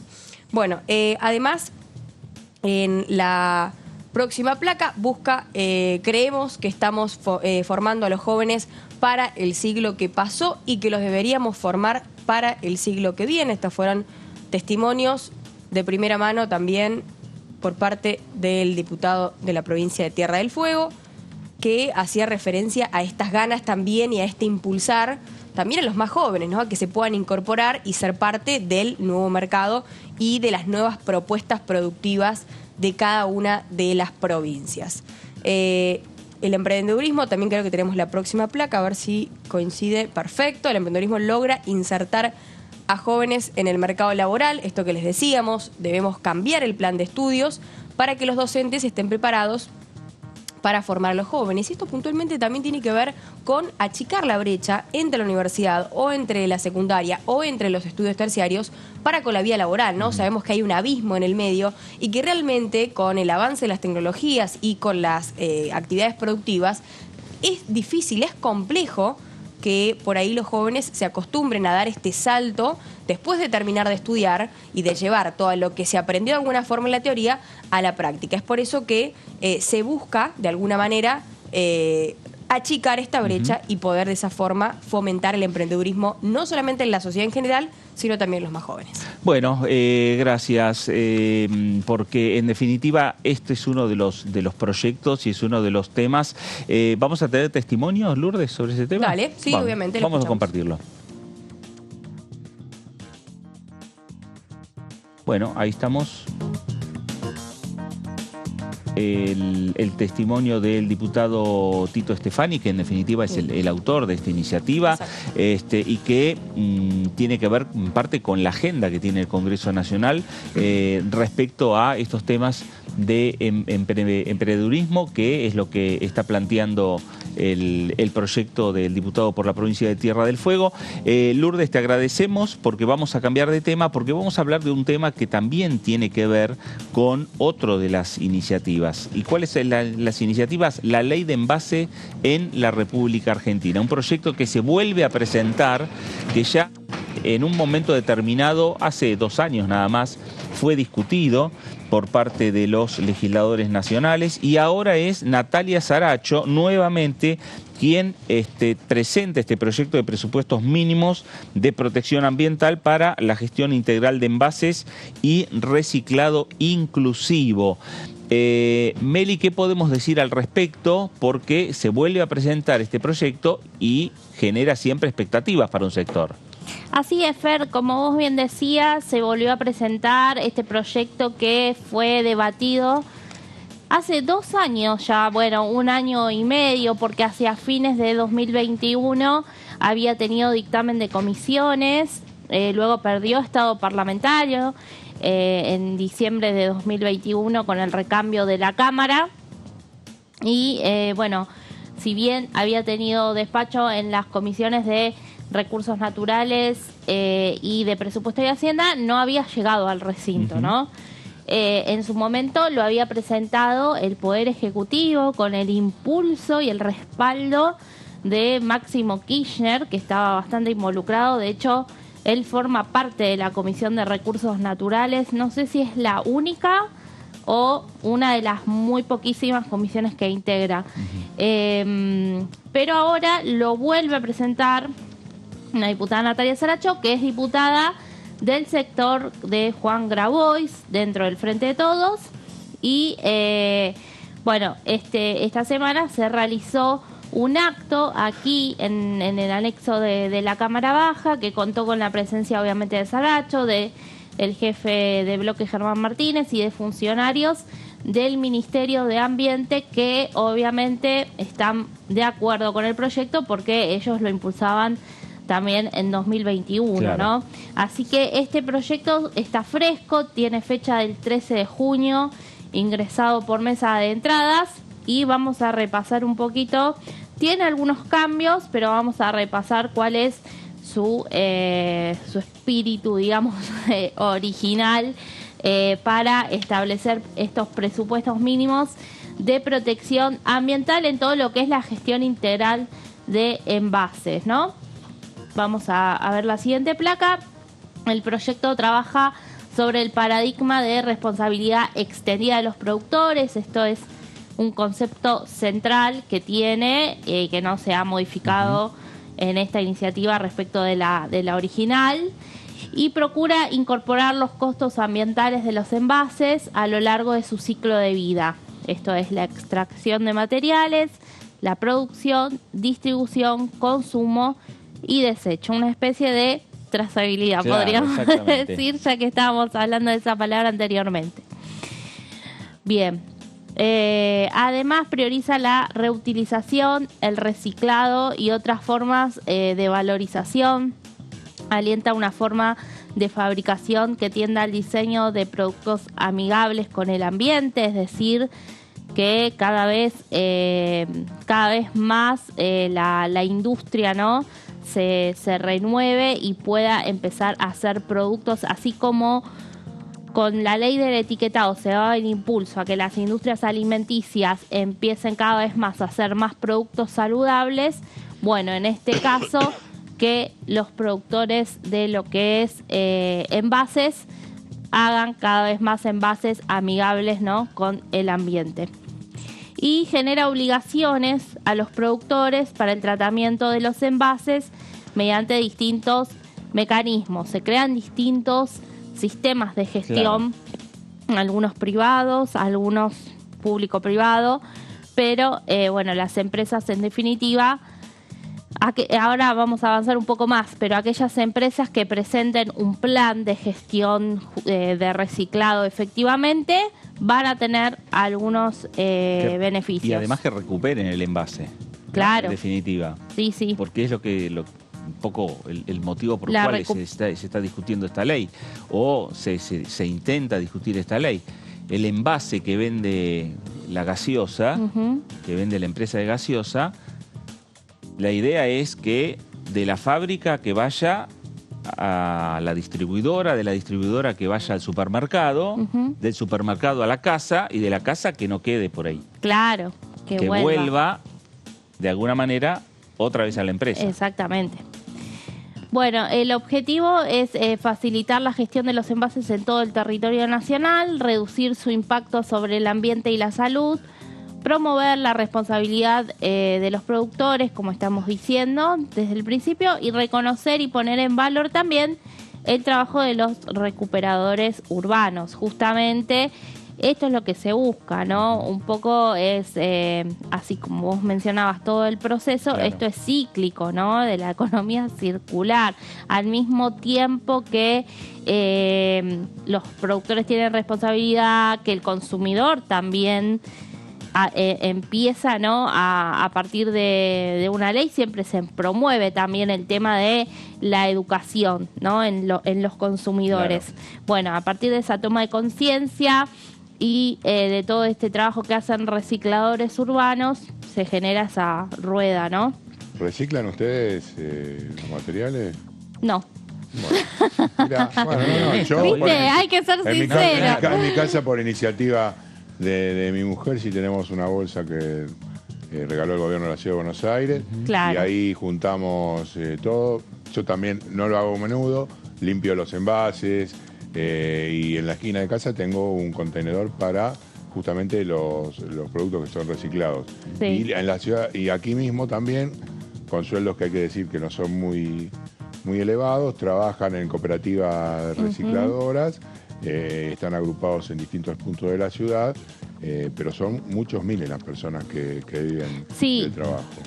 Sí, la verdad es que son muchas personas que lo bueno es que cada vez también hay más conciencia sobre esto. Yo vivo en un distrito donde igual no tengo contenedores verdes. Bueno, eso no es una excusa, obviamente, porque pero es un problema. Pero sí, la verdad que sí, y además porque también la gestión de los residuos, esto salió mucho durante el debate, depende de los municipios. Sí. Entonces es muy distinto en cada lugar. Yo reciclo cuando vengo acá al canal y en el cesto verde tiro lo que hay que tirar. Pero bueno, sí, por eso también hablaba, ¿no? de esta falta capaz de no solo de educación, sino también de conciencia, pero que yo creo que cada vez más va creciendo, ¿no? Sí, además en los chicos que van a los colegios, son materias que se estudian, son temas que se ven, el tema del reciclaje. La verdad que sí creo que está avanzando la conciencia, efectivamente. Bueno, según estimaciones de los impulsores de esta ley, la gestión de residuos con inclusión social podría generar hasta 80.000 nuevos puestos de trabajo, muchísimo, ¿no? En Argentina se producen cerca de 50.000 toneladas de residuos por día, y en tanto los envases representan el 25% de los residuos sólidos urbanos y el 60% de los domiciliarios. Claro. Es altísimo. Muy alto. El otro día un video, creo que era de Leonardo Grosso, acerca del basural de el más importante de Latinoamérica, que está ahí en San Martín. Cielo abierto. A cielo abierto. En José León Suárez. La verdad que me impresionó muchísimo saber que justamente no quieren incidir sobre eso, no hay manera de efectivamente eliminarlo. Y con gobiernos, intendencias que pueden hacer algo. Bueno, uno de los puntos, continuamos con esto que decía un poco al principio, de que aquellas empresas o productores que tengan un sistema efectivamente de recuperación y reciclado de los envases van a poder estar exentos de esta tasa que se crea, que fue uno de los puntos más criticados por la oposición en su momento, y digamos que fue la primera causa. Había otras diferencias. Otro impuesto más. Sí, pero en ese momento, en 2021, ustedes recordarán, estábamos en campaña de elecciones legislativas y Juntos por el Cambio firmaba compromisos de no de no aprobar ningún nuevo impuesto. Sí, ¿se acuerdan? Y la famosa lista de ¿cuántos eran? 150, 200 impuestos. En ese contexto se daba este debate y por eso también fue tal la oposición. Pero, por ejemplo, Graciela Camaño, que también tenía otro proyecto, no estaba muy de acuerdo con algunos también puntos de esta iniciativa, ¿no? Bueno, entonces decimos que lo que propone es la creación de una tasa ambiental de responsabilidad extendida del productor, cuyo valor deberá ser expresado en pesos argentinos por kilogramos de materiales en los envases y no podrá ser superior al 3% del precio mayorista de venta del producto envasado. En la presentación realizada esta semana, la diputada Natalia Saracho señaló que este debate no empieza hoy, sino que desde 1999, más de 20 años, en Argentina se discuten proyectos de gestión de envases. Se presentaron más de 48 proyectos en los últimos 20 años y ni uno solo se aprobó. Sí. 48 proyectos. 2 por año, entonces 2,5 por año. Bastantes. Sí, claro. Bueno, además dijo que a los que estaban, o sea, a los proyectos que estaban, vamos al anterior, nosotros le agregamos la cuestión del trabajo, de la inclusión social para recuperadores y cartoneros, porque no solo tenemos una crisis ambiental, sino también una crisis social, dijo Natalia Saracho.